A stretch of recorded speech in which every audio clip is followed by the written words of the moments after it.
Good afternoon and welcome back to those of you who are with us this morning, and indeed very warm welcome to those of you who have just joined us.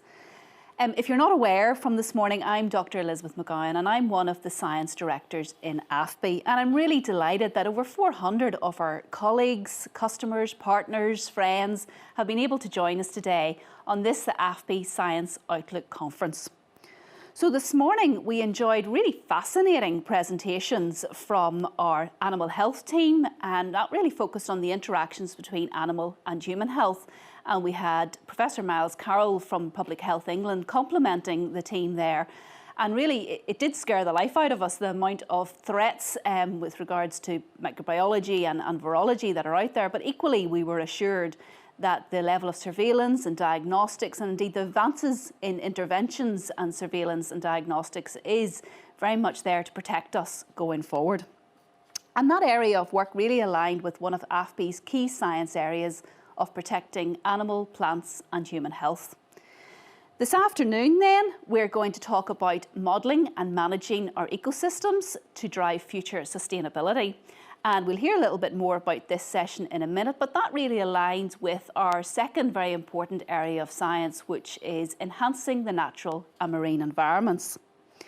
And indeed, of course, climate change is an ever-present threat, and this morning Minister Poots very much highlighted, of course, that's one of the big challenges for DAERA, and as AFBI, a non-departmental public body with our sponsor department as DAERA, it is equally a big area of focus for us.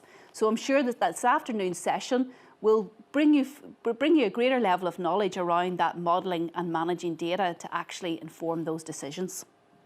Later on this afternoon at 3 o'clock, we'll be having our third scientific session, and that will focus on the role of plants and their production in our food systems.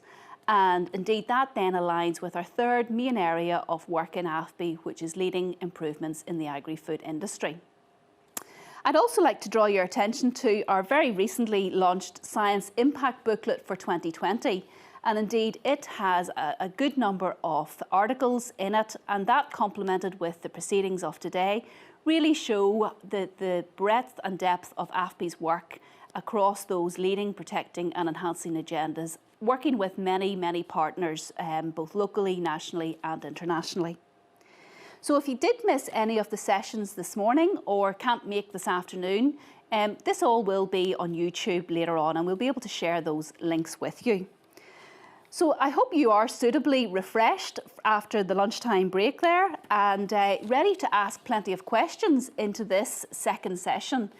If you do want to ask a question, you can use the question and answer function on your YouTube screen. So please do send those questions and answers in. We'd really love to have them so that we can ask the presenters and the panel members at the end. So we'll have our presentations first, and that will be followed by a panel session where we'll ask those questions.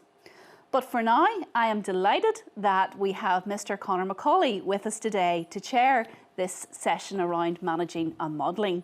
Conor is the Northern Ireland BBC representative correspondent for agriculture and environment. So he is here to bring us all, into what this actually means. Don't let us scientists run away with the agenda and keep us right, Conor. You could interpret it for us all into what this actually means. But we're delighted you're here today to chair the session, and over to you. Well, thank you for that introduction, Elizabeth. And to be honest, this is really about trying to simplify some of this stuff down so that I can understand it and then try and communicate it on to a general audience who are increasingly interested in these kinds of topics. I mean, I start off by saying I feel like a bit of a fraud sitting amongst all you scientists here as an arts graduate, but I suppose I console myself with the thought that whilst you were all in the university libraries adding to the sum of human understanding, I was living it up in the Students' Union. But I suppose in some respects I'm a pretty good example of a growing public interest, as I say, in this whole science of environmental sustainability. And just thinking about it before I came here today, I mean, if proof of that were required, you just have to look to the Northern Ireland Assembly this week, where having never had climate legislation, we now appear to be in the situation where we're going to have two climate bills potentially making its way through the Assembly at the same time. There are, of course, lots of challenges where agriculture and environment meet. I know because I report on very many of them. Just thinking about things like ammonia and the impact on air quality and sensitive sites, the whole issue of greenhouse gas emissions and how we reduce them, the problems of phosphorus and nitrates and how they impact and affect our water quality in rivers, lakes and coastal waters, which I know we're going to be talking about today. I mean, they are important conundrums in purely scientific terms, but there's also a growing public awareness of the environmental consequences of many of these. And as we've seen in the pandemic, I think people are now increasingly turning to scientists for answers, and interestingly also very interested in the science and prepared to engage and often scrutinise the science as well. I mean, AFBI has been doing some very important work in many of these fields, work that's very useful to me, particularly obviously in my role. I'm thinking of some of perhaps of the ammonia modelling webinars that you've done in recent months. And as I say, I've watched an awful lot of science for someone who has a degree in Celtic and politics. But there we are. Look, over the next hour and a half, we're going to have a keynote address followed by 2 presentations and finally a panel discussion. And as Elizabeth has said there, we're using the chat function on YouTube. So I would encourage you to engage and send in your questions. And we'll try and get to as many of those as we possibly can. Our principal speaker in this session is Professor Joao Ferreira. He's the Chief Scientific Officer with Longline Environment UK, and that provides scientific services to the aquaculture and fisheries sector. Professor Ferreira holds a professorship in environmental engineering at the New University of Lisbon, and he has coordinated the modelling of more than 20 research projects in areas such as aquaculture, eutrophication and coastal zone management. The title of his talk is Ecological Modelling for Nutrient Management in Coastal Systems. And as I think he's going to explain, it's a complex area balancing the environmental and the economic. And also, importantly, when we're talking about people, considering communities which rely on shellfish, oysters and mussels for a living. So if I can ask Professor Ferreira to give his presentation. Thank you very much. I hope you can all hear me. So thank you very much for the introduction as well, and for AFBI for inviting me to do the keynote, and in particular Peter Janschön. I would also like to say the title's already been given, so we don't have to go through that. This is part of this modeling and managing our ecosystems to ensure future sustainability section. And what I would like to do is to go through some various aspects that have to do with nutrient management. Firstly, go into some of the problem definition with respect to nutrient management. When I speak about coastal systems, I'm talking about let's say the receiving end of everything that happens in the catchment. So we're talking about a continuum that goes all the way from all the components of agriculture in the watersheds right through to the locks that you have in your beautiful country. And it's a very complex problem. It's deceptively complex. And one of the ways that we address it is by using different frameworks that do simulations, that do mathematical modeling. And after explaining a little bit about that, and some of the follow-on speakers are going to get into more detail in terms of some of the methodology, I want to speak more about aspects related to source apportionment, and then also looking at different alternatives for nutrient management, or complementary methodologies, I should say, that include control of the emissions themselves, which is the more conventional way of doing it. But I also want to speak about top-down control, and that brings me to the mussels and oysters. So you have a link in the bottom of the screen that will give you this whole talk. It's a PowerPoint show, and the link will come up towards the end as well if you feel that you're interested enough that you want to have a look at some of these slides in more detail. So I would start with the complexity. This is an illustration of the difficulties that you have in terms of nutrient management. So you've got this green bowl, which essentially represents what happens in a system like Belfast Lough or Lough Foyle, where you have some natural variation of all the ecosystem processes in there. And this is normal in any water body. And under usual circumstances, that's fine. But if you start disturbing this system, it obviously starts moving more and more towards the tip of that bowl. And those areas there are the danger areas. They're normally called tipping points. So all this stuff doesn't happen in a linear way. It's not a straight line. Usually things are fine for a while. And then when you get to the difficulties towards the edges, then you get to these tipping points. And sometimes bad things happen very fast. And this is part of the management challenge. Now, we tend to work on a precautionary basis. So those internal 2 blue lines that you see here are dealing exactly with that, so that we don't really get out to these boundaries where things are perhaps a little too risky. So these systems are constantly changing. That's a big management challenge. And it gets more complex than that. This is now normally called the Peter Pan syndrome. So the way we normally think about things, we think in a very Cartesian, very linear way, is that we disturb the environment in a particular way. This red line shows the trajectory of that disturbance. Things don't go that well, and then you implement some management measures, and then everything goes back nicely to where it came. And this is the whole sort of concept of the pandemic as well, this return to normality. And so all this kind of stuff has been quite well discussed quite recently. But the problem is that, unfortunately, life isn't like that, and things don't return to that particular normal stage. So 2 different things can happen, and they often happen together. The first one's called regime shift. So what you have here is that same disturbance, but instead of getting back, instead of getting back to where you were, you come back through a different path. And so that's perplexing, and very often it's something that we don't understand, so that introduces extra complexity. The other thing that you can have, and climate change is a good example of that, and Elizabeth was talking about that, and so was Conor, is that you go back to a baseline that isn't the same place where you started. So this last screen shows you the dimension of the problem, and this is a real management challenge. So you've got things that change because you did certain things to your system, or some are natural, but a lot of them are human origin changes. The system shifts, and then it comes back using a different trajectory and to a different place. That's a big headache in terms of management. And in that context as well, you have all the legislation, all the instruments that have to deal with it. So I call this slide watching the directives, and I have to apologize to Elvis Costello for that. But on the left-hand side of that, you see what in the European Union is called the Water Framework Directive, and in the UK now this has changed names, but the whole implementation of it is still the same. And you have various different, this came out in 2000, but you've got different directives to do with bathing waters and with shellfish and various others that have been subsumed and have been integrated in the Water Framework Directive. So we have to deal with all that under this one umbrella. And on the other side of that, there is a rather complex array of other directives that also interacts with this. So the WFD is the core water management directive, if you like, and it focuses very much in terms of the nutrient side on reduction of nitrogen, phosphorus emissions from catchments, from land and from the urban component as well.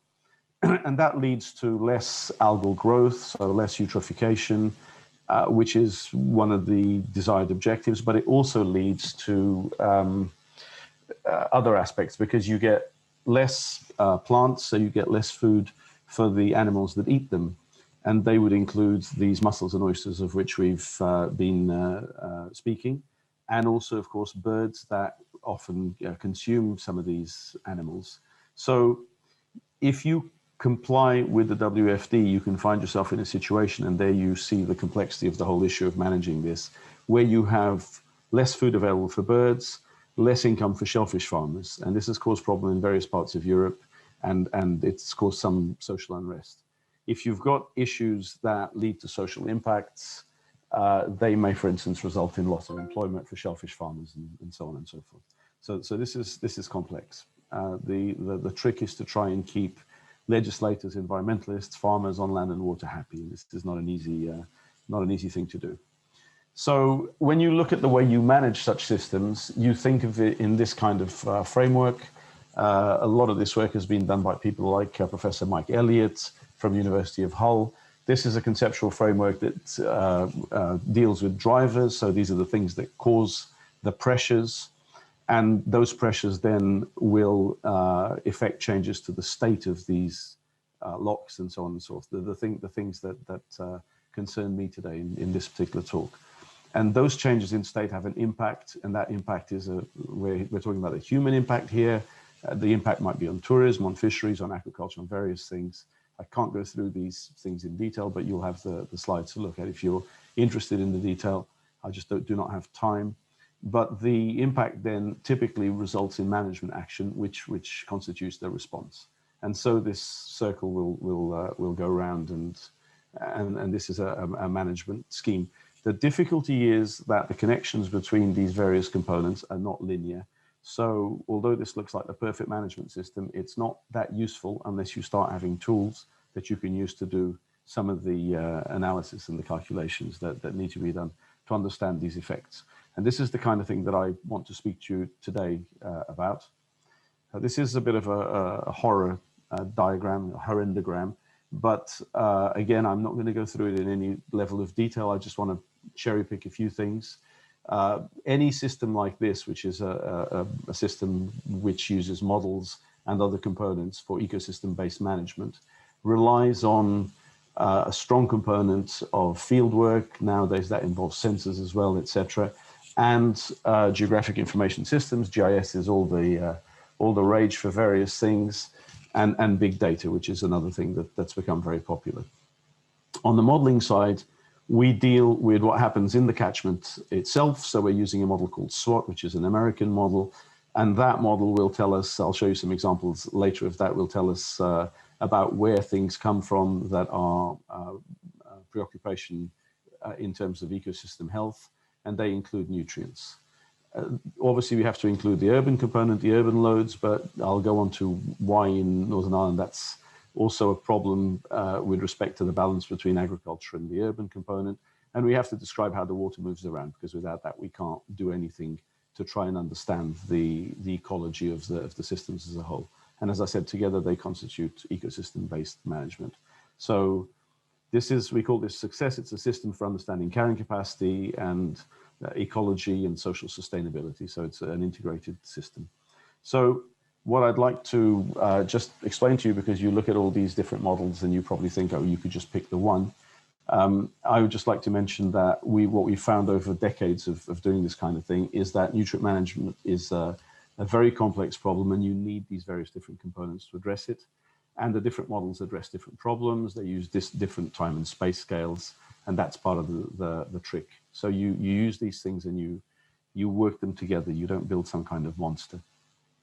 So let me give you some specific examples of the kinds of things that we can do with this. This is some work that was done in Loch Foyle a few years ago. This uses the Swot model, so it's using the hydrological component. We're looking at the whole of the catchment. Everything that you see here in green, and I'm focusing on the nitrogen because that's more important in terms of what happens inside these coastal lochs. Everything you see here in green is related to agriculture, to pastures, to rangeland, etc. The orange part of this is the wastewater component. That's the urban loading there. The phosphorus is slightly different, but when it comes to nitrogen, you can see it's a very small slice. What this means is that if you want to control nutrients just by controlling them at source, a lot of it imposes measures on agriculture, and that's a big issue because it's got a lot of social repercussions. It's very different from building water treatment stations. So we used a few scenarios to look at what can happen in terms of systems like this, and you've got, in this particular case for the foil, a base case where we use the nitrate action program and as if that was implemented in the model, so there's less nitrogen coming in at particular times of year. We looked back at a natural sort of medieval scenario, and then we did a year 2000 scenario where there was no NAP, and had a look at what effects that would have in terms of the system. And this is the kind of thing that we found. I'll just focus on the key performance indicators here. What you've got is these three different components. The green is the nitrates action program scenario, the red is the high loading, and the blue is nature. And this is how you deviate from the baseline. So obviously to the right means more and to the left means less. The interesting thing is that when you look at the nitrogen component, the dissolved nitrogen component, the DIN, you see that there isn't that much difference in fact, there's almost no difference at all between the situation with NAP and the standard situation that you have. So in other words, there's no changes really in the dissolved nitrogen. But the interesting thing is that you might expect that that would, and the reason is, of course, that through other parts of the year that nitrogen is being put in, but actually not putting it in January is causing an increase in chlorophyll rather than a decrease. which is unexpected, probably because you're putting in nitrogen at a period where there's more sunlight and so forth, so there can be more algal growth. And then that has repercussions as well in terms of the shellfish harvest and so forth. The other two scenarios are what you would expect. You got an increase with the high loading in terms of the chlorophyll. You get an increase in the red there, and that means a greater increase in the shellfish harvest and so on and so forth. And in the natural scenario, you get that corresponding decrease. Not huge, but you get it. So another thing you can do with these kinds of models is you can turn components on and off. And in this case, we've looked at lock foil and turned the shellfish filtration on and off. So we're talking about removing the native oyster, the flat oyster, and then the Pacific oyster and the blue mussel. And you can see this is the difference in chlorophyll, and particularly at the head of the system, at the head of the estuary, you can see this very significant difference going up to about 16 micrograms per liter in terms of the drawdown of plankton, of chlorophyll from the system. And this is the role that shellfish are playing. So it's fairly obvious that without the shellfish there, some more draconian control measures on the sources themselves would need to be implemented. So let me focus now on some work we've just been doing together with AFBI and Longline Water and some other institutions with respect to Dundrum Bay. So we've been doing the same kind of modeling for Dundrum. What you see here is the model boxes of our ecological model, which is called EcoWin. And each box is divided into two layers vertically. So for instance, this box here has got an upper layer, which is layer 8, and then a lower layer, which is layer 31. And I'm going to focus specifically on this upper area here of Inner Dundrum Bay. This is the inlet channel. You've got this north part. This hatched bit here is an area that's used for growing shellfish, oysters and mussels. This area also in the South Bay has mussels, but at the moment they're what the Americans call restricted relay. In other words, you're not harvesting there because there are issues to do with bacteria. So this again is the kind of thing that you can get from the Swot model with respect to those, with respect to a system like this. Everything that's green here, this is looking at the discharge of bacteria, which is a very important issue for shellfish farmers. And everything you've got here, which has got a large part of this pie as green, means that this is coming from agriculture. So you see in some cases, almost all of it is coming from agriculture. On the other hand, there are a few other areas in these subbasins where the blue indicates that it's mainly an urban discharge. So this is all part of something called source apportionment. And by using this, we can relate pressure to the drivers. And then we can see how implementing different measures of control to these various drivers, you can come up with different situations in terms of discharge. And so you've got some data here also on the export of bacteria and so on and so forth. This is extremely useful to have as a management tool.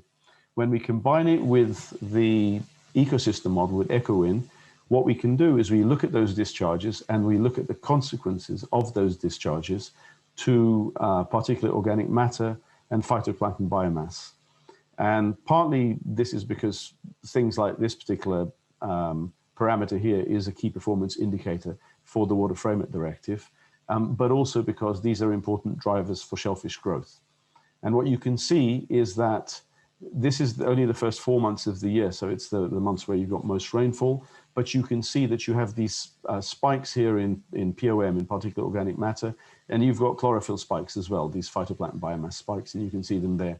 And when you dovetail that with the data we have from the hydrological model, from the Swot model, with respect to the discharges from combined sewer overflow systems and other aspects to do with peak river loads, you can see that there is a pretty good match in terms of when these events are happening on land and the consequences in a Dundrum Bay. And interestingly, this is all in box 1, which is in the southern part of the inner bay, but inputs from box 4, in this case box 4 alone, are enough to cause these spikes. So there's a lot you can understand about the system by using these kinds of models. So you can also, and AFBI's got this excellent program that deploys all these different moorings, and this is a snapshot of one of their list of results. You can also look at the real-time outputs from sensors that you have in the system. And what you see in this particular slide, so this is right at the Ides of March. So what you got here is a week of sensor data coming out. And you see how well in these red circles you get these peaks of chlorophyll associated with low salinities, in other words, with low water. And that is an indication of this organic loading coming in. And you can then digest that information using a model like EcoWin and look at the different performance indicators with respect to having a radical control measure, in this case, where you don't have any ammonia and chlorophyll coming in, and managers will want to settle for somewhere in the middle of something like of this kind of scenario, and the standard model as it stands. And you can see that for chlorophyll, there is a significant difference there in terms of about 40% in some cases in these upper boxes. And this is the effect that you're having when you remove those nutrient inputs.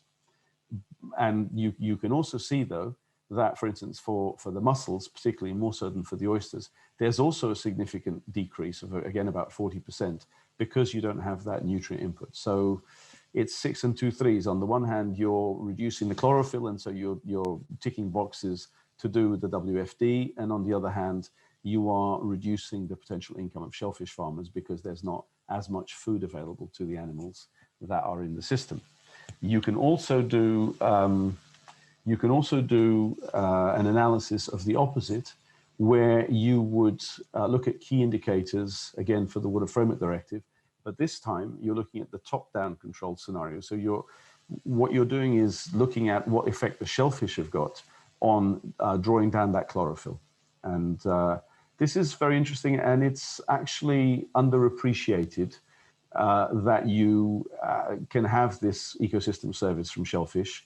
And in many respects, what it does is it supports the farmers on land who are emitting nitrogen because of application of fertilizer in pasture land and grazing land and so on, and range land and so on and so forth. What you see here, again, these are these boxes in the upper part of Dundrum, in the inner bay, and you can see that in these boxes, like box 25, which is the bottom box in the southern part of the bay, that you've got a reduction in terms of the chlorophyll percentile 90. So percentile 90 is just a way of saying the typical maximum value of about 20%. So this is pretty cool. It's important. It means that if you didn't have the shellfish there, then you'd need more management measures on land to be able to come down to these kinds of values, which would mean higher costs. And if they are focused on agriculture, as I said, it's something that needs to be avoided insofar as possible, because it has a knock-on effect in terms of social costs and financial costs in terms of an activity that's a long tradition in Northern Ireland and in Ireland, and obviously should be encouraged and should continue. So the other interesting thing about this is that box 6, which is in that inlet channel, also shows quite a significant reduction in terms of chlorophyll because of the shellfish that are in the inner bay. So with a model of this kind, you can actually then use the model to look at effects that are nowhere near where the shellfish are actually grown. So it tells you something about how complicated the whole sort of management context is. So I want to shift gears and talk to you a bit about work we've been doing in other parts of the world. This is in North Bali, which is a place that, after a year of confinement, I tend to miss. And what we're doing here, in some ways, is similar to the work in Dundrum. These are shrimp ponds. These trails that you see over there are the paddle wheels that they use to oxygenate the water. And these shrimp ponds obviously have an effect in terms of nutrient enrichment, and this stuff gets discharged to the coastal zone. So what I said about CSOs in Dundrum, here you've got shrimp ponds, which are also enriching a particular land area with nutrients, and then these get discharged into the coastal zone. This is some drone footage that the company that Longline took out in North Bali. You can see shrimp ponds here, and you can also see the effects in terms of algal blooms. Of course, being Asia, then there's an awful lot of stuff going on all the time. And these are lines here that you see that have shellfish hanging from them. They're long lines. And of course, they're using these algae to grow these shellfish. You see more of them over there, and these would be the sort of typical cages, wooden cages that you get in Asia in artisanal aquaculture, where you have barramundi and grouper and species like that.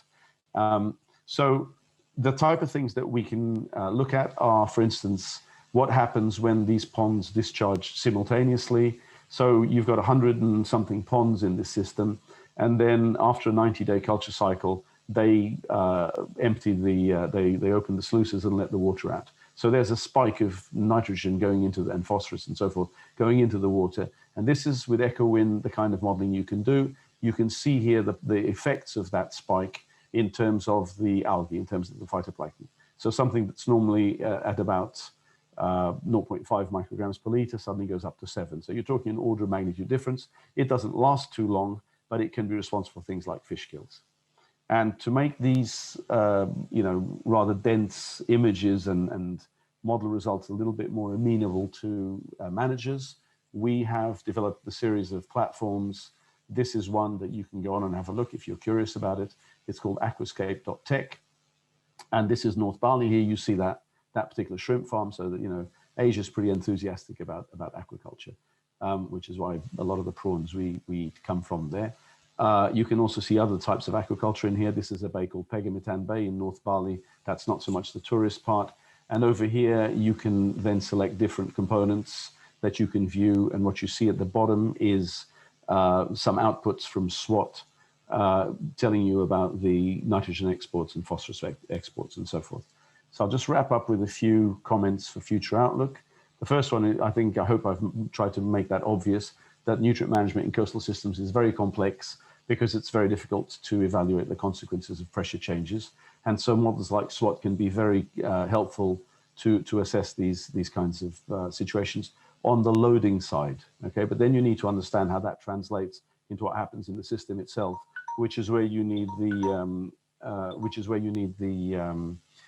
other models that deal with the ecosystem. So an end-to-end model chain, for instance, for that example from the foil shows you that loading scenarios can sometimes have unexpected consequences. You reduce the NAP component and you get more chlorophyll in the water instead of less. Because a large part of the nitrogen load in Northern Ireland comes from the agriculture area, and it depends on the regions, but there's a lot of it that is an issue. These bottom-up controls can have significant social costs, and that's why we need to look at this in a holistic way. The other side of that, of course, is that shellfish have a great importance for coastal communities in terms of tradition, commerce, and socially, of course, as well. And they have this extra ecosystem service function to mitigate eutrophication. So a loss of those ecosystem services will result in other difficult choices for land farmers and communities. And this is one thing that is best avoided. And so the key for this kind of integrated management is very much looking at it on a soil to sea basis, which I think is one of the areas where AFBI is putting a lot of efforts at the moment. So with that, here's that link again. Thank you very much for your time. Thank you, Professor Ferreira, for that very interesting talk there. I mean, I knew nutrient management was complex, but that has added a whole layer of complexity to it, for me at least. And I was very interested in, if I picked you up correctly, there are some of the things you had to say there about, if you change the loading coming into the receptor waters there, that may mean less food for the shellfish, a lower harvest, and obviously the economic implications of that for the people who rely on those harvests for their income. So some very interesting stuff there. I also have to say I was walking around Dundrum Bay only on Sunday there, and I had no idea. I knew there were shellfish farms there, but I had no idea that there was this amount of science going on right under our noses there. So fascinating to hear some of that.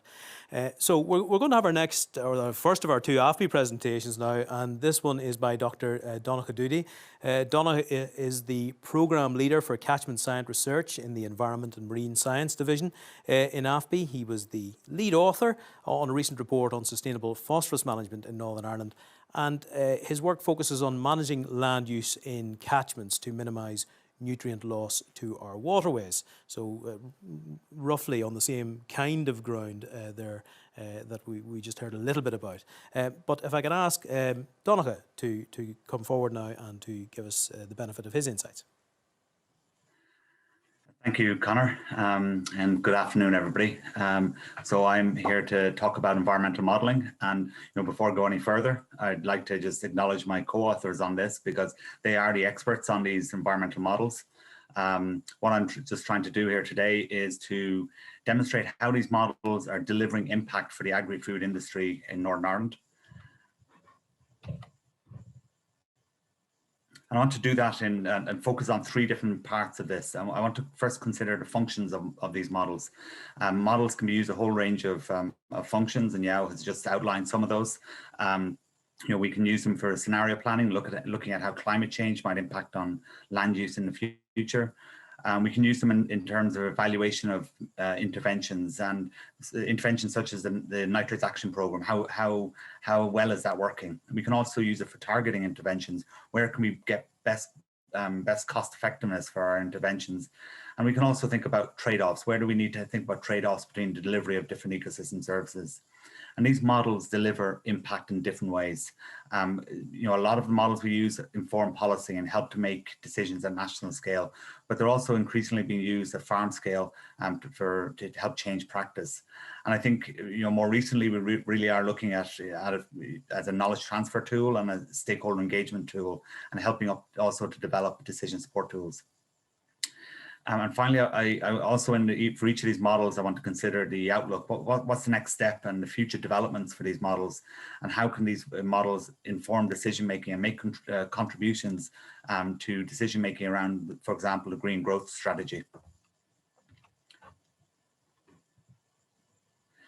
So I'm going to focus in on phosphorus, because phosphorus is a really key agricultural issue. Joao spoke a lot about nitrogen there, and phosphorus is another, important for food production, one of the vital nutrients that we need. But it's also a big water quality issue in freshwater ecosystems. And if we're modelling phosphorus, we need to look at it from the perspective of the nutrient transfer continuum.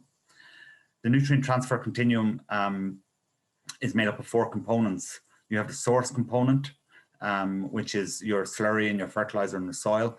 And then you also need to consider, well, how is that mobilized through solubilization and erosion? And then also how it's being transported through the landscape into our rivers and our lakes. And predominantly in Northern, well, not predominantly, but largely in Northern Ireland, overland flow is a really important pathway for phosphorus export. And finally, we need to think about the impact. What impact is it having in terms of nutrient enrichment? And what's the sensitivity of the ecosystem to nutrient inputs?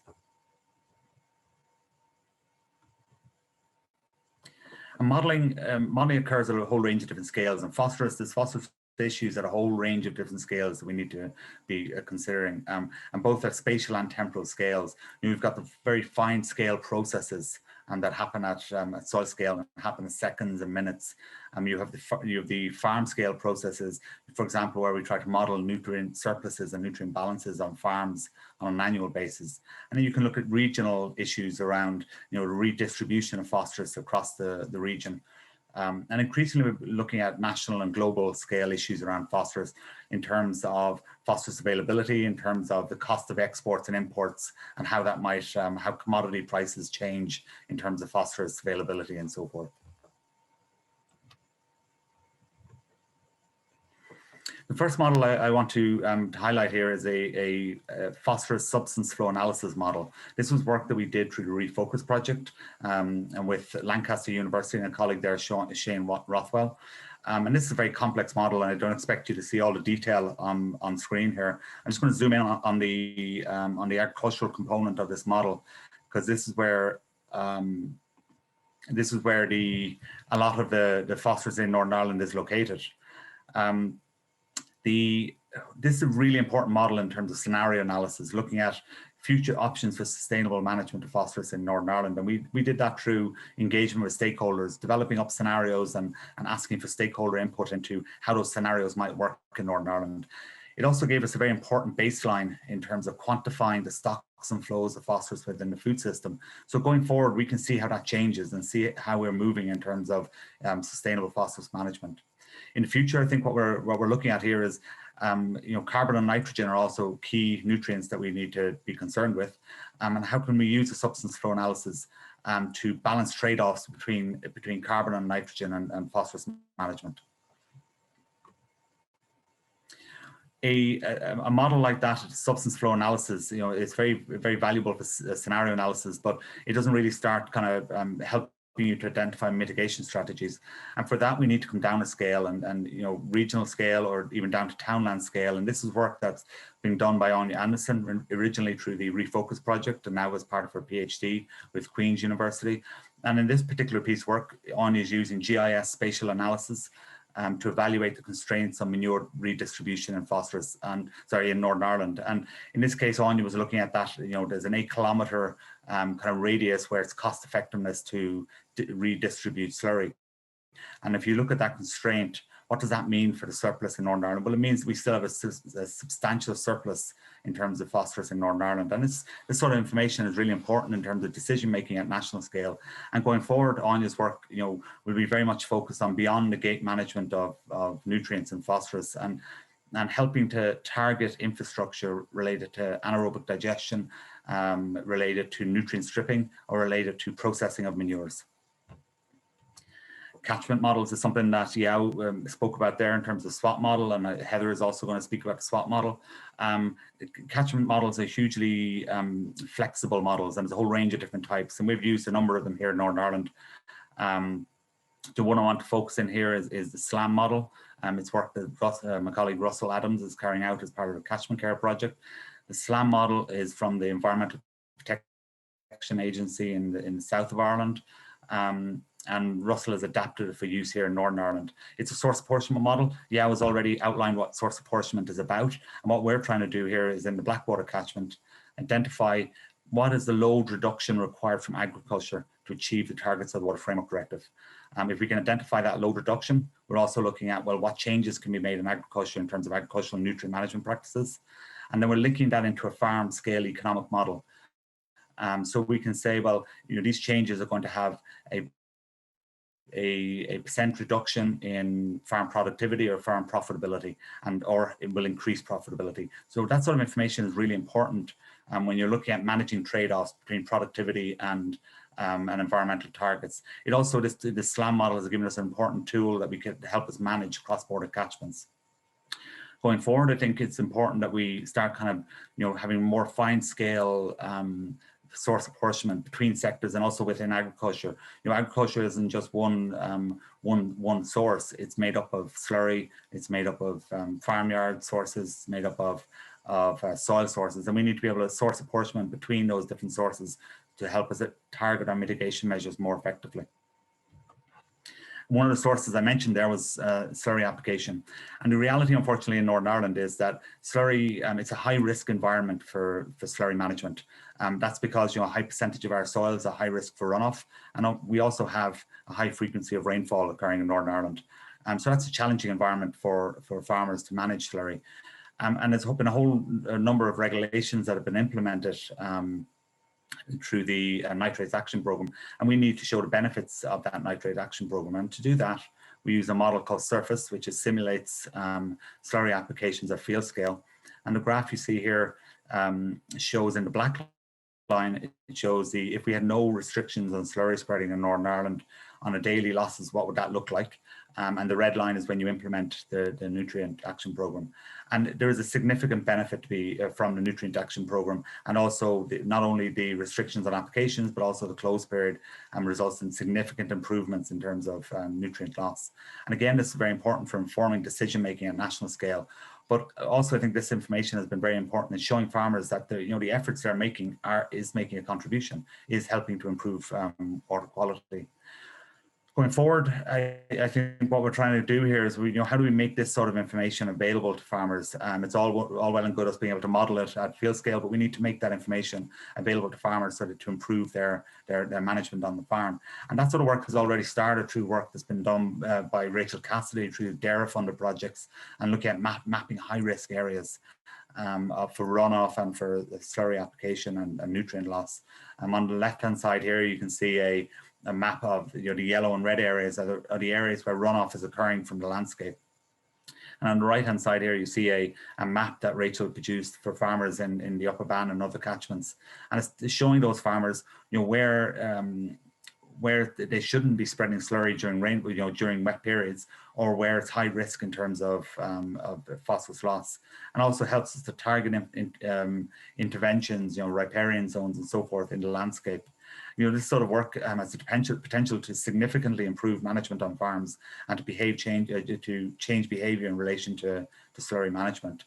And going forward again, decision support tools. How do we convert this sort of information into a usable decision support tools that farmers can take and combine with high resolution rainfall data, high resolution soil moisture data, and these sort of maps to make informed decisions about where and when they should be spreading slurry. So, going back to my earlier slide on the nutrient transfer continuum, the final component of that was the impact. And this is work that has been carried out by Yvonne McIlerney around the timescales of recovery for Lough Neagh. And this is very important work in terms of how long will the sediment in Lough Neagh continue to contribute phosphorus into the water column and impact on water quality. Well, the modelling work that Yvonne did would suggest there'll be roughly 41 years where the contribution is no longer significant. And that's a really important information to be able to provide to policymakers so that we can set realistic targets in achieving the water quality targets that we've set for ourselves. Going forward, I suppose the key thing here would be how can we take this sort of information and apply it to other lakes around Northern Ireland so we can get similar sorts of predictions for other lakes in Northern Ireland. So looking to the future, the key ingredient for all of those models that I presented there today, and all the models we're talking about here, is data. Data is going to be the key thing, and AFBI is investing heavily in data, but we're also investing heavily in the instrumentation in the landscape to collect that data. And I think increasingly we're going to see that not only in AFBI's work, but also kind of instrumental landscapes throughout Northern Ireland. So, and all those bits of equipment are being connected, but the most important element of this is how that information is now provided to end users. And having that data is one thing, and having big data sets is really valuable to us. We need to also take that next step to make them available to end users such as farmers and policymakers. And that's a complex task in its own right. This is an example here from the Fairways project. It's a piece of work that's been led by Luke Farrow. And here all we're trying to do is we're trying to take rainfall data. Well, it's not rainfall data, it's actually a meteorological data from the Met Office around when it's a good day to spray pesticide, and we're trying to put it into a phone and make it available to farmers on their phone. Now, this is related to a phone app we're trying to develop to help improve pesticide management on farms across Northern Ireland. And this, making the good day to spray information available to farmers is just one component of that app. But behind it is a very complex set of IT and modelling required to get that information from the Met Office and make it available to farmers. So it's just to kind of highlight the complexity of what we're trying to do.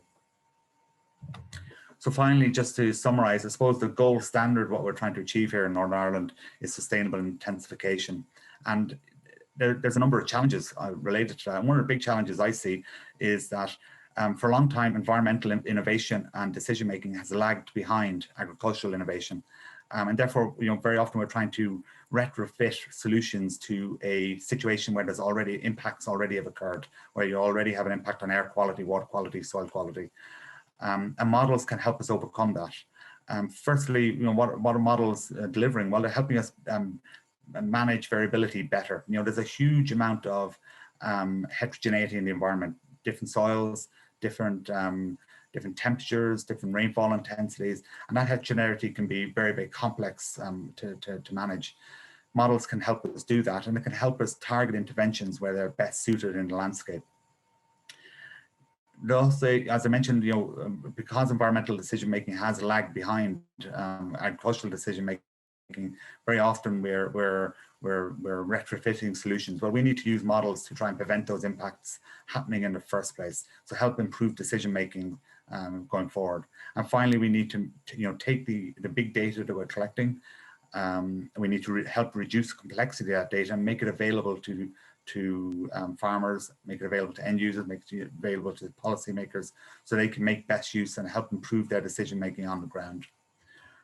So just before I finish up, I just want to acknowledge, there was a whole load of different bits of work there, and there's a whole range of funders that I'd like to acknowledge, and also the different partners that have contributed knowledge and help with these different bits of information. So thank you for your time. Conor, back to you.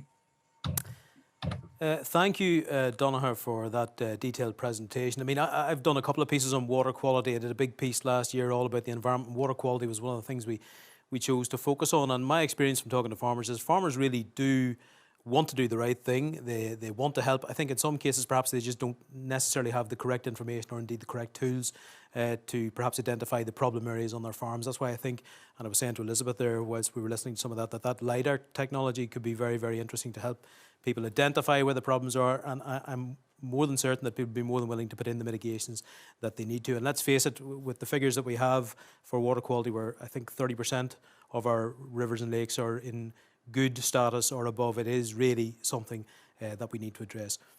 So we're moving on to our second presentation. Before I do, can I just ask you, as the Nolan Show likes to say, every line into the building is thronged. If I could encourage you to use the chat function on the YouTube channel to drop in a couple of questions for us. We have a number of them coming in, but we'd like to see a few more. So if you could do that, we'd really appreciate it. And there's plenty of food for thought, obviously, there in what we've already heard so far. Our second AFBI presentation is from Dr. Heather Moore. And Heather is a Senior Scientific Officer in AFBI whose area of expertise is shellfish aquaculture. Her presentation is called Ecosystem Modelling, a Northern Ireland Case Study, and it focuses on the linkage between what happens on land and how it affects the sea, and how we can perhaps mitigate the impact. Well, that's my take on it. I'm sure Heather's is much more complex than that. So Heather, if I could ask you to begin your presentation, please. Okay, good afternoon, everybody, and thank you for taking the time to listen. You've heard great talks. I'm under serious pressure to keep up with that. But anyway, I'm starting my talk with a picture of intertidal oyster trestles in Carlingford Loch, and this is just to provide some context behind my involvement in the development of ecosystem modelling in our group. My main role is actually to support the Northern Ireland shellfish industry, and we started looking at this by looking at carrying capacity, and we developed a model called the Sustainable Mariculture in Northern Irish Loch Ecosystems Model, or the SMILE model, in 2007. The primary aim of this model was actually as a management tool, looking at carrying capacity and informing decision making. But with time, these models have evolved to look at some of the key indicators for ecosystem health and into the integrated framework that I'm going to tell you about today. So these models have been developed with AFBI in collaboration with Longline over a long period of time. And over time, we've also identified a number of barriers to the expansion of the shellfish industry. One of these is declining water quality. And the next slide is going to show you that declining water quality is not just a local problem. There's global recognition of the need to reduce the impact of land nutrient runoff into our coastal waters.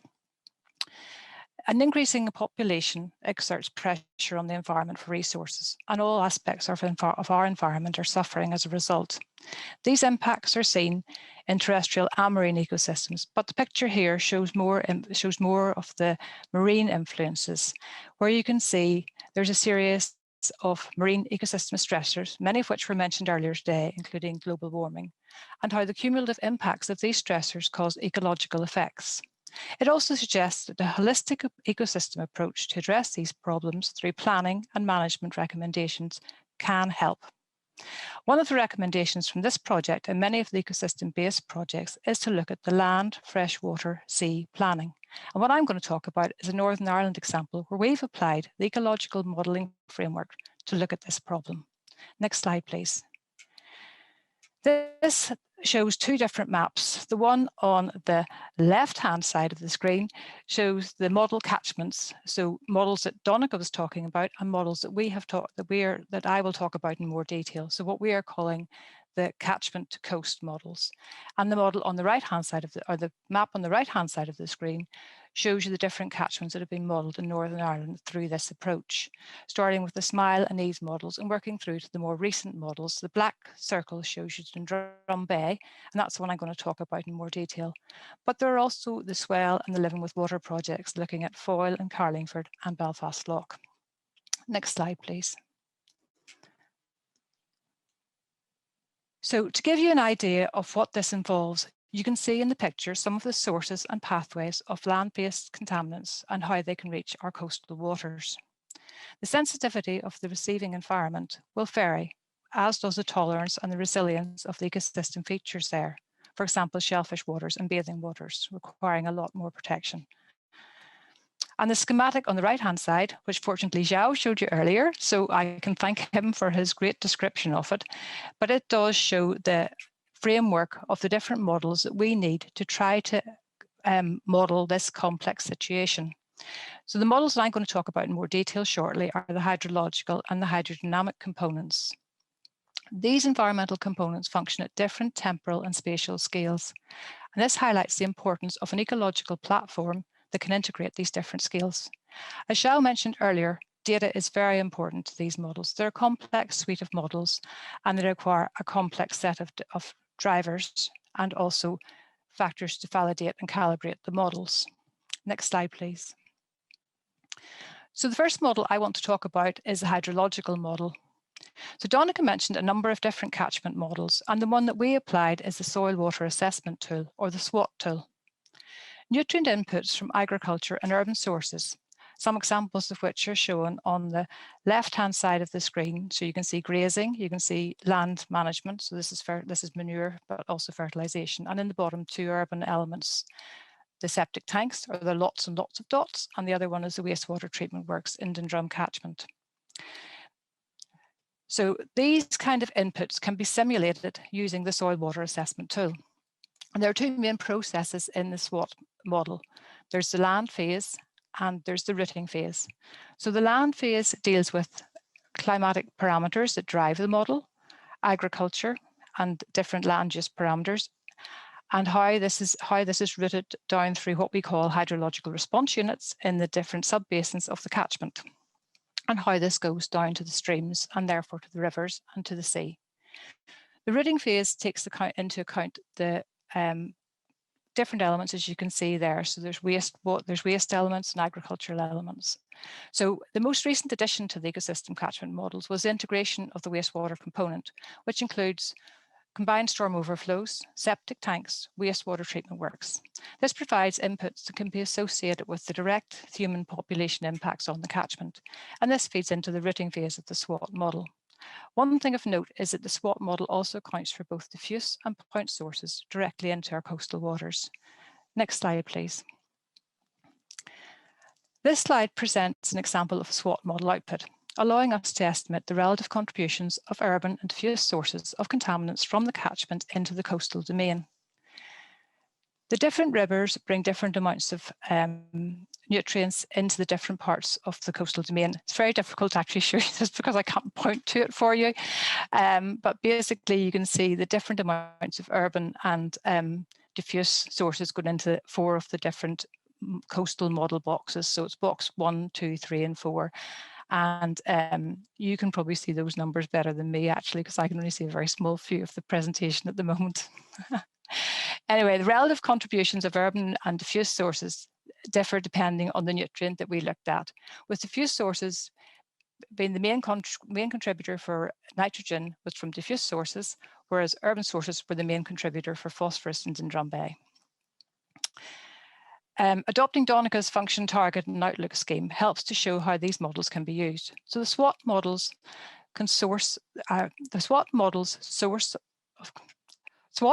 sources of contaminants from catchment to coast, relative contributions of urban and agricultural sources discharging into the coastal boxes.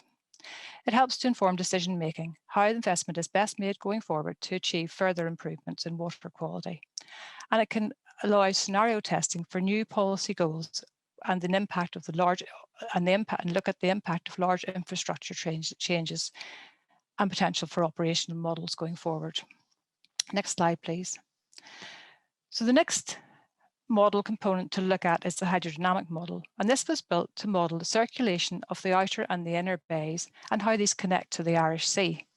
The Del3D hydrodynamic model is used to simulate coastal circulation and has been developed and applied to Dundrum Bay and linked to the wider shelf for the Irish Sea. The model requires inputs from the catchment model, from the atmosphere, from large-scale weather models, and from regional ocean models. Figure A here shows the bathymetry and the grid of the parent Irish Sea model, and it extends from the north of Larne Loch down to the south of Carlingford Loch. The computational grid for the Irish Sea is designed so that the grid varies between 500 metres along sections of the coast to 3,000 metres at the adjacent shelf. Figure B shows the connectivity of the Irish Sea to the Dundrum Bay model. The computational grid for the Dundrum Bay varies from 13 metres along sections of the main channels in the bay to 20 metres along the inlet channel to 250 at the adjacent shelf where it connects to the Irish Sea model. And the third model there, figure C, shows a detailed view of the grid of the entrance channel and the inner bay with a very fine scale grid down to 10 metres in some areas. This allows us to very accurately look at the circulation of water into and through and out of the Dundrum Inner Bay. Very important for bringing food for shellfish and very important for dispersal of contaminants, etc., from land-based sources. So next slide, please. Again, adopting Donnacha's approach, what can the models do? They can calculate the currents and transport of salinity and temperature in coastal waters. They can help us with modelling contaminant dispersal from land-based sources within the coastal domain and provide forcing functions for the ecological model. They also provide the platform for future scenario testing for climate change, looking at rising sea levels, looking at increased freshwater inputs. Yes, in Northern Ireland we could have more rain, and how will this affect circulation offshore? Next slide, please. So this brings us to the ecological model that integrates outputs from both Swot and Delft3D models. The ecological model for Dundrum Bay was developed from a well-tested EcoWinNet application. EcoWin is built in an object-oriented approach. It analyses hydrodynamic issues and biogeochemistry at a system scale. This shows the object tabs of the EcoWin model, and I'm not going to dwell in any detail on this, but there's a lot of complexity to the model. There's 8 objects that we can turn on and off. There's 119 state variables, and there's 20 forcing functions. Next slide, please. So on the next slide, we can see that the bottom right-hand map there shows the model boxes for the EcoWin model for Dundrum Bay. We have to upscale hydrodynamics, and we use inputs from the Swot model for this model to run. There are 46 model boxes divided into 2 vertical layers. There are 30 boundaries, 16 of which are ocean boundaries and 14 are land boundaries. Of the latter, 8 are rivers, the Ardleigh, the Blackstaff, the Carricks and the Moneycara, and 6 are urban assets. So these can all be inputs and outputs and inputs from these can be changed within the Swot model. And these outputs can be used to populate the EcoWin model. And we can look at the fate of these of any changes that we've made in the catchment in the coastal domain. So the design of the EcoWin application means that it is straightforward for us to make these changes to loads from the land or the ocean for scenario testing. And the object-oriented formulation means that the objects such as shellfish can be turned on and off to examine the role of top-down control. So if you look at the graph on the right-hand side of the screen, you can see that on the x-axis with Julian days, this is year 8 and year 9 extracted from an EcoWin model run, and the y-axis with simulated chlorophyll A concentrations in micrograms per litre. This graph illustrates the drawdown of simulated chlorophyll A from the shellfish aquaculture object when the shellfish aquaculture object in EcoWin is turned on, compared to the simulated concentration of chlorophyll A when the shellfish object is turned off. So there's only wild species feeding at that stage. So that's a baseline condition for the loch.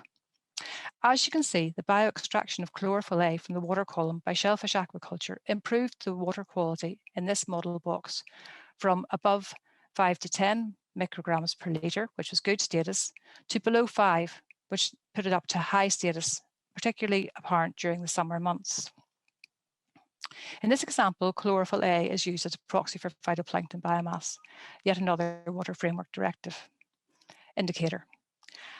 As you can see, mussel feeding provides a valuable ecosystem service, reducing chlorophyll A levels and suppressing eutrophication during summer months. So what we call top-down control of eutrophication. Next slide, please. So again, looking at this from the schematic of function, target and outlook, we can see that the effects of discharges to the bay have been simulated using the EcoWin ecological model, which brings together all the other components of the success modelling framework. EcoWin has a wide range of management applications, including eutrophication assessment and compliance to different aspects of the Water Framework Directive and the Marine Strategy Framework Directive. It can also be used to address complex issues, such as how nutrients and carbon are sequestered by different primary producers, phytoplankton, seaweed, seagrasses. So all important for future scenarios. Next slide, please. I've included this slide to complete our discussion of the models. I want to quickly mention the importance of the individual biological models, which are scaled up to population growth at the system scale in EcoWin and the local scale in the farm model.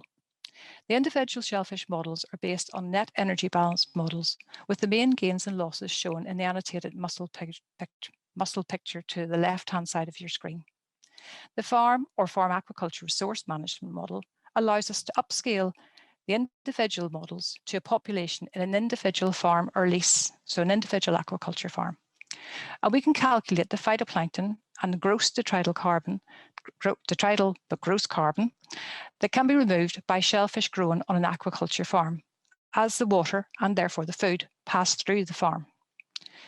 The mass balance provides a value of net removal of nitrogen from the water column by the population of shellfish, which effectively equates to the drawdown of phytoplankton, again, one of the primary symptoms of eutrophication at the local scale.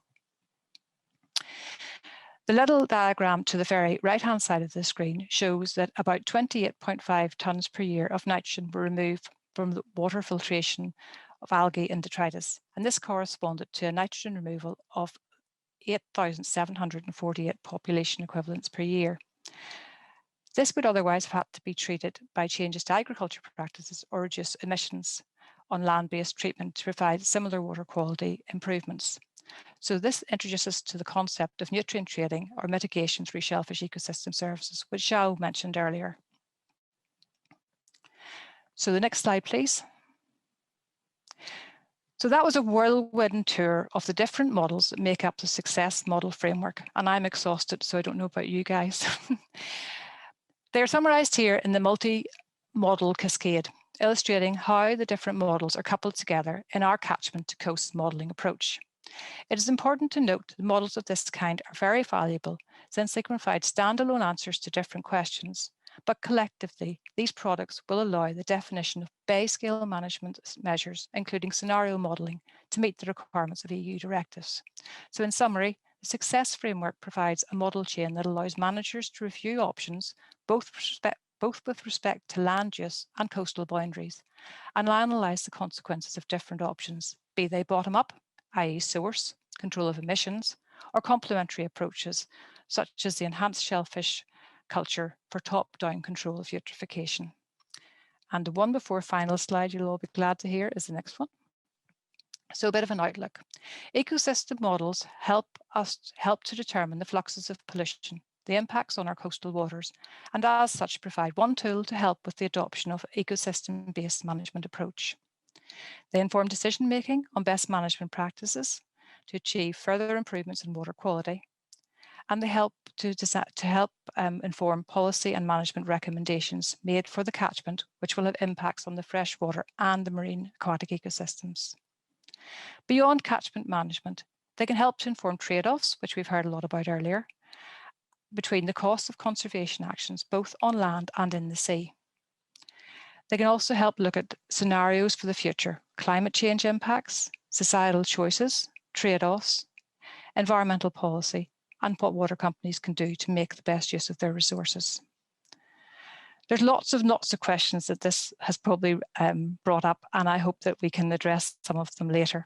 Thank you very much for listening. And I'd just like the last slide is just some acknowledgements, of different people who've helped, because this wasn't all done by me quite clearly. So thank you very much. Thank you very much, Heather, for your presentation. As Heather said there, we're going to move into the panel discussion now and the Q&A. And again, if I would just encourage you to use the chat function to try and get your questions in. We have a number in. We'd like some more, please. And I'm just going to introduce so we're holding on to our speakers, obviously, for our panel discussion, but we're going to be joined by two other people for this part of the session. We have Bill Harper of the Ulster Farmers Union, who's chair of the Environment Committee. He's joining us, so good afternoon, Bill. And Kevin Hegarty, who is the coordinator of DAERA's Green Growth Strategy. He's joining us as well by the wonderful world of Zoom to try and hopefully address some of the questions that we may have. I'm going to begin maybe with one, Donnacha, a subject close to my heart. Slurry is very close to my heart. So one of the questions we had for you was about the modelling of slurry application. And can I ask you maybe just give us a little bit more detail about what you consider to be the most effective way to reduce nutrient losses to water from some of the modelling that's been done around slurry application? Thank you, Conor. So with the surface model, we did look at a whole range of different mitigation measures. But by far, the most effective method is the old mantra of right place, right time. And that goes without, that is just, it was way above any of the other mitigation measures we could look at. Just for example, I just wrote down a couple of figures there before I came on. There was between a poorly drained soil and a moderately drained soil, you have a 46% difference in phosphorus loss. If you go from a poorly drained soil to a well-drained soil, you have an 87% difference in P loss from slurry application. So getting our slurry onto those well-drained soils will help reduce P loss in overland flow. Now, there still will be some loss in drain flow, but there will be time for the phosphorus and nutrients to be taken up by the grass and taken up by the soil. Back to you, Conor. Thank you, Donnacha. I'm just going to go to one of the questions that's come in through the chat function for one of our participants. It's one for Kevin Hegarty. So Kevin, if you can stand by, here it comes. The question is, clearly models are a key tool for supporting green growth. How do we ensure that the different sectors, that's the public, agriculture, aquaculture, the water industry, etc., act together in acting on the management options and stroke societal choices? If you have some thoughts on how we get people all working together around some of this. God, I wish it was even as simple as that, because so in terms of the piece of work we're doing in green growth, I mean, we are looking, I suppose, quite ambitiously compared to the other devolved administrations that will typically look at either jobs or environment or climate, and typically model those things almost individually. We have decided, and our minister has indicated, that we will look at all three of those things together. So we're looking at things like macroeconomic modelling, sort of marginal abatement cost curve type modelling, that if you take, for example, the piece of work the Republic of Ireland government has done, which was based on very much a climate calculator model. Also, you know, there will be anybody that's picked up the recent DFE publications on the recovery plan is very much about jobs and job creation and opportunities through job creation. So that's a huge amount of collaboration with those guys. And equally our friends in DAERA and the many parts of that, you know, in terms of science. And it's very, very interesting to hear the previous speakers, which I'll certainly be giving you a call afterwards. In answering the question, Conor, I suppose the way we do it is through the system called co-design. I suppose that's just government speak for stakeholder engagement. And that is a big part of how we do that. So we kicked that exercise off last, not Monday this week, Monday the previous week, where we had a webinar very like this, where we engaged with sort of representatives from right across the sectors, you know, manufacturing, retail, construction, transport, energy, farming, and all those sectors. And we will be reaching out to those people over the next number of months as we work towards our plan of publishing a draft green growth strategy and climate action plan in advance of COP26. So co-design is the way we will engage with people, external, and obviously we're discussing literally every day of the week internally with different departments. Okay, thank you, Kevin. Bill, I'm just wondering, as the farmer on the panel, having listened to some of the stuff you've heard around modelling and sustainability, what are your kind of key takeaways from some of the stuff you've heard today. And I suppose we heard a lot about the aquaculture and fishing. I'm just wondering if you feel that, you know, farmers perhaps have anything to learn around some of that sustainability issues from the aquaculture and fishing industry. Oh, okay, thanks, Conor. Nice to be here and nice to be invited. Thank you. Yes, farmers have cooperated in slurry management strategies, or at least we think we've cooperated in slurry management strategies to the best of our abilities. We've installed extra storage and we've invested in low emission spreading techniques. And so two takeaways for me. First of all, disappointed that our efforts haven't resulted in a more effective reduction in phosphorus and nitrogen leach. You know, I'm disappointed in that. But on the other hand, excited that maybe now we are beginning to develop the capability whereby through modelling, we actually do really know what we're doing and in the future, so that there's been a lot of talk in the farming community about the closed period and how effective the closed period is. And one of the downsides of the closed period is that nobody's been able to put out any slurry during the winter time. And so coming to the end of the closed period, everybody's tank's coming up full and you just got to get it out. And well, yeah, that'll rain. And we know that, but at least we're not going to be fined for it.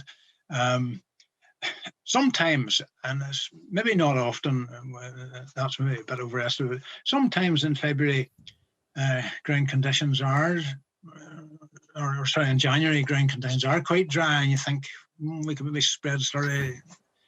I don't know how effective, but I think modelling could tell us that. So, yeah, I think it's exciting, and right place and right time, modelling might give us a key where we would be better able to judge the right place and the right time. So yeah, there's a lot of encouragements there. Thanks, Bill. Heather, I'm just wondering, Bill obviously is setting a lot of store in modelling and maybe just drawing on your expertise. Could you perhaps give us some examples of how the kind of modelling frameworks you've been talking about have been applied? What are the practical applications? And indeed, I'm not sure if this is one for you, but do you see areas in where farmers could learn from aquaculture around the whole area of modelling? Thank you, Conor. Bill, dear love you got to hear about this 2 days in a row. So the models have been applied. They've actually been applied more from the aquaculture point of view, obviously. For the habitat regulation assessments, we use the carrying capacity part of the model. If we're looking at applications for new aquaculture sites in an area or something like that. It's also actually in the Drum model, we've used the Swot part again to look more at if they made certain changes to the wastewater elements of the model, would those make significant changes to what was coming out of the wastewater treatment works? And that's been quite interesting. I think Joao might also want to have some input here. Obviously, from the scenario point of view, Bill, as you said, we can very easily in the models we have change the timing of fertilizer or manure going onto the land, and we can look at the effects of that. I don't know, Joao, if you've more to add on that, because I know we've done some other scenarios in different areas, and I know worldwide you've done lots of different applications like that. But there's certainly potential within these models to look at, you know, what you're talking about there, Bill. Yeah, I would just say on the agriculture side, I didn't have time to show that, but for the foil, we did some calculations which were quite interesting using these models of reducing the nitrogen input from land and seeing what the effect of that would be on algae in the foil, so on chlorophyll, because that's one of the, so it's been repeated here by various people, that's one of the indicators from the Water Framework Directive that you need to manage too. And normally you can't do that unless you have a modeling system. You can only look at the changes in nitrogen itself. And nitrogen it's a causative factor, it's not the symptom, right? So you need to be aware of that. So when you look at the symptom itself, which in this case would be the algae, you can do that with a model and you can calculate in terms of the cost of it, how much it would cost to reduce the chlorophyll in a water body like the foil by a particular amount that would go towards matching the thresholds in one of these directives.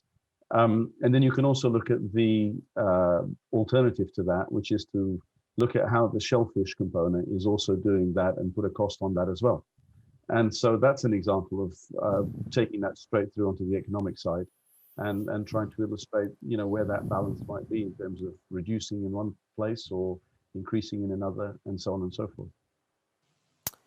Thank you. I'm just going to go back to another question coming from the floor. This one's for Donnacha again. Donnacha, in general terms, what is the approach taken to validate model predictions? I suppose your prediction is only as good as your information going in. So how do you sort all that out? Yeah, it's a very good question, and very often that's a challenge. For example, with the surface model, which is for slurry application, we validated that against a slurry trial we ran. Excuse me, a slurry trial we ran about 4 or 5 years ago, and it showed pretty good comparison between what the model was predicting in terms of P export and what we were experiencing on losses from the field. But the problem with that, it was for only one site. And so really we need to validate that model over multiple different sites. We still are pretty confident that it is a very good model for Northern Ireland. But that model is only validated for one site. And we have the same problems with our catchment models, and we are dependent on high resolution monitoring data. If we're using low resolution monitoring data, models may not be as accurate as if we're using high resolution monitoring data. But the problem is that high resolution monitoring data is very, very expensive to get long-term data sets. For example, we have very good long-term data sets for Loch May catchments. And then in some of our other catchments, we have shorter high resolution monitoring data sets. So it's trying to get the right data to validate these models is sometimes a challenge. But all of us, are very, I think, one thing none of us would do, I think, in terms of what we're presenting here is if we didn't have confidence that the model was predicting something accurate, we wouldn't be presenting it. So the validation is a key step in terms of our model development. Thanks, Donna. Bill, another one for you just strikes me, just in the context of what we've been listening to over the last couple of days around the climate change bill, or bills, if you like. I mean, farmers you speak to at the mart and people you meet out and around, how ready are they for, perhaps some of the environmental challenges that are coming around some of the stuff we hear today about nutrients, but also around some of the wider stuff around the climate and the asks that are going to be made of agri-food there? Are people up for the challenge? Are they a bit overawed by perhaps all the stuff that's coming at them, all of it at the same time? I think largely they're up for the challenge. To be honest, it's a bit like trying to catch leaves in a gale at the moment. There's so much stuff coming at us, and it's all been coming at us relatively recently. And farmers are a strange breed in that there's sort of periods of the year whenever you're so busy, you switch off. You're too busy to engage in webinars like this, and so you miss things. It's a bit like watching episodes of Coronation Street. You miss a few episodes, but then you can pick it up again, and the story hasn't really changed much. So yeah, we are. But I think there's a bit of a lag time there, and farmers like to think about things for a while before they make any decisions, and sometimes that has to be understood. But yeah, farmers are up for it.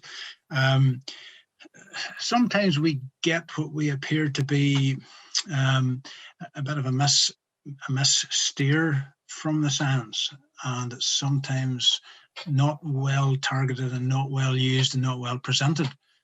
And sometimes, especially environmentalists, can over-egg the problems and overstate things, and then that actually devalues from their argument. Not sure whether I answered the question or not, but it's a very interesting perspective. I mean, to hear that farmers sometimes feel there's an awful lot coming at them at this present time.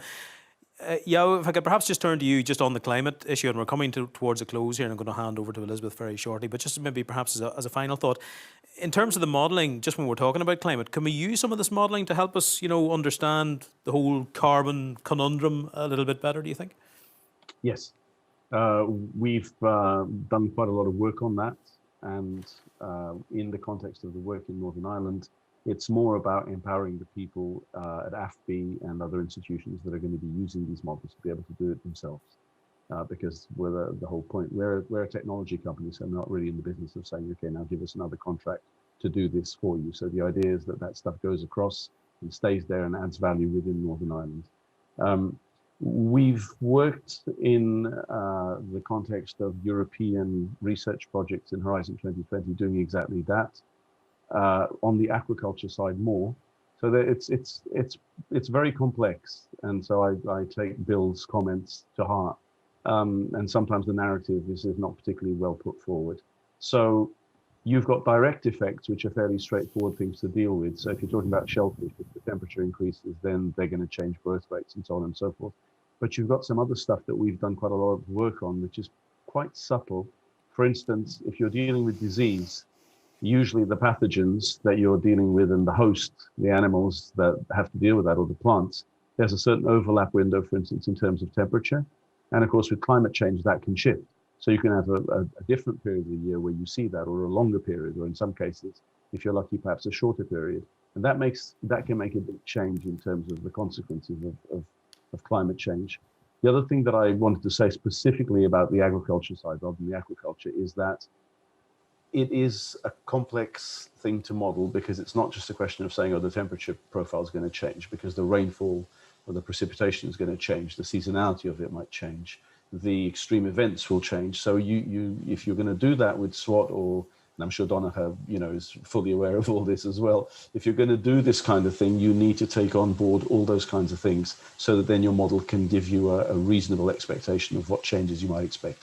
And then you've got all the end-to-end stuff that Heather mentioned, as you cascade that down to the coastal system and see what effects that will have over there. So yes, it can be done. The science is there to do it.